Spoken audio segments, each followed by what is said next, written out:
개방 215 하나님을 만나려면. 안녕하십니까. 북한 개방 방송의 오프너 선교사입니다. 북한은 중국처럼 개방하면 온 백성이 굶어 죽지 않고 살 수 있습니다. 북한이 개방이 되어야 복음이 들어갈 수 있습니다. 남북 통일은 북한이 개방이 되고 일정한 기간이 지나서 되어야 합니다. 개방이 없는 흡수 통일은 남북 모두에게 재앙이 됩니다. 오늘부터는 장효섭 선교사의 책 생명의 열쇠를 통하여 하나님을 만나는 방법에 대하여 방송을 드립니다. 첫 번째로 풍랑 속에서 만난 예수님입니다. 승객 여러분께 알려드립니다. 강풍으로 인해 출항이 내일로 연기되었습니다. 강원도 동해항에서 플라디보스토크행 크루즈에 몸을 싣고 출항을 기다리고 있는 승객들 위로 갑작스런 소식이 전해졌다. 떠나기로 예정된 시각에서 이미 30여 분이 지난 뒤였다. 객실 안에 있던 여행객들은 모두 서로를 바라보며 어리둥절해했다. 동해시의 날씨는 쾌청 그 자체였기에 강풍으로 출항이 연기된다니 더욱 의아스러웠다. 그러나 먼 바다는 사정이 다른 모양이었다. 해양청에서 출항 금지령이 내려져 나의 가슴 벅찬 러시아행은 다음날로 연기될 수밖에 없었다. 이렇게 큰 배가 뜨지 못할 정도면 그만큼 거센 풍랑이 일고 있는 모양이라고 짐작할 뿐이었다. 모두가 입을 모아 말하기를 여러 차례 크루즈를 이용해서 러시아를 오갔지 이런 경우는 처음이라고 했다. 나는 8인용 객실에 머물렀는데 그날은 나를 포함하여 4명의 승객이 함께했다. 그중 나이가 지긋하신 어른께서 나서서 우리가 이틀 밤을 함께 지낼 운명이니 서로 통성명이나 하자고 했다. 그분이 먼저 인사를 하자 모두 돌아가며 이름, 나이, 직업, 고향 정도의 인사를 나누었다. 이미 여권 심사를 마치고 승선했기에 배 밖으로 나갈 수가 없었다. 여러 가지로 생각이 많아졌다. 갑자기 왜 배가 뜨지 못하게 되었을까? 러시아 행이 하루 미루어진 데에는 무슨 까닭이 있는 것일까? 하지만 미루어 알 수 있는 것이라고는 아무것도 없었다. 60대의 가죽공장 사장님, 30대 중반의 기계기술자 2명, 그리고 나. 우리는 저마다 다른 계획을 가지고 러시아를 향하고 있었다. 그런데 갑자기 두 청년이 큰 소리로 말다툼을 하기 시작했다. 한 청년이 다른 친구를 향해 너 때문에 배가 안 뜬다 면서 쏘아붙였고 그 친구는 터무니없는 소리라면서 잡아떼고 있었다. 내가 나서서 왜 그러느냐며 사연을 물어보니 한 청년이 다른 친구를 가리키며 대답했다. 저 친구가 이번 일요일에 교회에서 세례를 받기로 한 날인데 세례를 거부하고 도망치듯 러시아로 돈을 벌러 가기 때문에 하나님께서 화가 나서 풍랑을 일게 하셔서 배가 뜨지 못하게 되었다는 것이다. 독실한 교인이라는 그는 러시아로 가려는 친구를 성경의 요나에 비유하며 친구를 나무랐다. 그러자 비난을 받고 있던 친구가 항변했다. 내가 믿음이 없는데 세례가 다 무슨 소용이야? 마음에 없는 세례는 받아보았자 헛것이라는 것이다.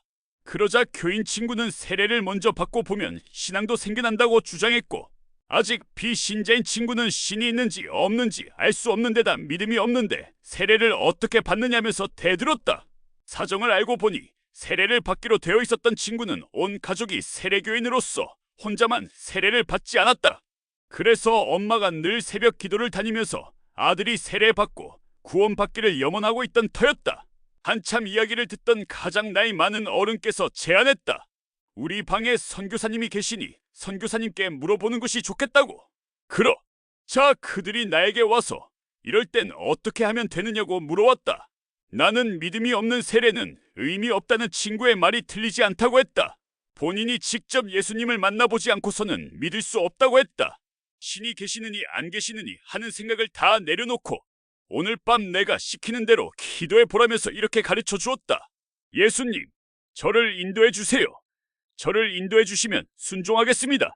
모든 판단을 내려놓고 딱 이렇게 기도하고 잘하고 가르쳐 주었다.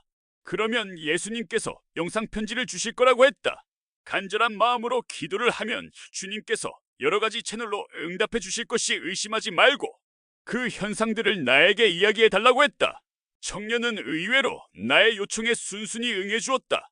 기도를 안 해봐서 하지 못한다고 했던 청년은 내가 제시하는 기도 법이 너무 쉽다면서 배도 안 뜨고 집에서 자기를 걱정하는 엄마를 생각해서 라도 기도하고 자겠다고 말했다. 러시아로 향하던 나는 첫날 밤을 그렇게 항구의 크루즈 안에서 보내게 되었다. 고요하고 따뜻한 밤이었다. 새벽 5시쯤 되었을 것이다. 누군가 내가 자고 있는 매트리스 위에 앉는 기척이 느껴졌고 그 진동에 잠을 깼다. 기도를 해보겠다던 청년이었다. 그는 주님, 나를 인도해 주세요. 라고 기도를 하고 잤는데 새벽에 신기한 꿈을 꿨다고 했다. 주님을 만났다는 것이다. 그는 아르바이트로 밤엔 택시 운전을 했는데 주님이 그의 택시에 손님으로 타시더니 자신의 집이 있는 인천으로 가자고 했다는 것이다. 이것이 그가 꾼 꿈의 전부였다. 러시아를 향해 가고 있는데 집으로 가라는 꿈을 꾸었다는 것은 의미가 너무나 분명했다. 예수님의 응답은 천둥 번개가 내리치듯이 주어질 수도 있지만 비몽사몽간에 스치는 영상편지나 꿈을 통해서 메시지가 오는 경우가 많다. 나는 그 친구에게 집으로 돌아가는 것이 주님의 뜻이라고 했다. 그리고 엄마와 가족들이 애타게 기도해 왔으니 세례를 받고 믿음 생활을 하라고 이야기해 주었다. 그는 꿈이 너무나 생생하게 느껴졌다면서 신기한 일이라고 감탄을 거듭했다. 그 친구는 결국 러시아행을 포기하기로 결정을 내렸다. 한방에 있던 모두가 이 이야기를 귀 기울여 듣고는 아멘을 연발하였다. 객실 안의 분위기가 새벽부터 진지해지고 숙연해졌다. 가장 나이 많은 아저씨가 자신의 인생 이야기를 시작했다. 그는 모태 신앙인으로서 부산에서 가죽 공장을 운영하고 있었다. 1990년 러시아가 개방된 후 가죽 제품을 수출해서 많은 돈을 벌게 되었지만 어느 날 교통사고로 목발을 짚고 다니는 처지가 되었다. 지금 러시아에 가는 이유는 수출을 많이 할 당시에 받지 못했던 외상값을 받기 위해서였다. 그는 자신이 왜 목발을 짚고 다니는 장애인이 되고 말았는지 하나님에 대한 불신이 가득했다. 교회도 열심히 다니고 목사님도 잘 섬겼는데 왜 그런 고통과 불행이 닥치는지 원망이 많았다. 그랬던 그가 어제와 오늘 배 안에서 오가는 이야기와 꿈 이야기를 듣고는 크게 깨달았다면서 지난날의 잘못을 회개하였다. 많은 돈을 벌 당시 러시아의 고려인들이 겪는 어려움을 보고는 우수리스크에 있는 고려문화 마을에 여러 채 집을 지어주겠다고 하나님께 서약했었다. 그런데 많은 돈을 벌게 되자 러시아 상인 친구들과 매일 저녁 술을 마시며 방탕했다고 했다. 그 약속을 까마득하게 잊어버리고 외상값 받으러 다니다가 교통사고가 나서 장애인이 되었다는 것이다. 그는 하나님께 약속을 지키지 못한 것에 대해서는 조금도 반성할 줄을 모르고 하나님만 원망하고 지냈다고 했다.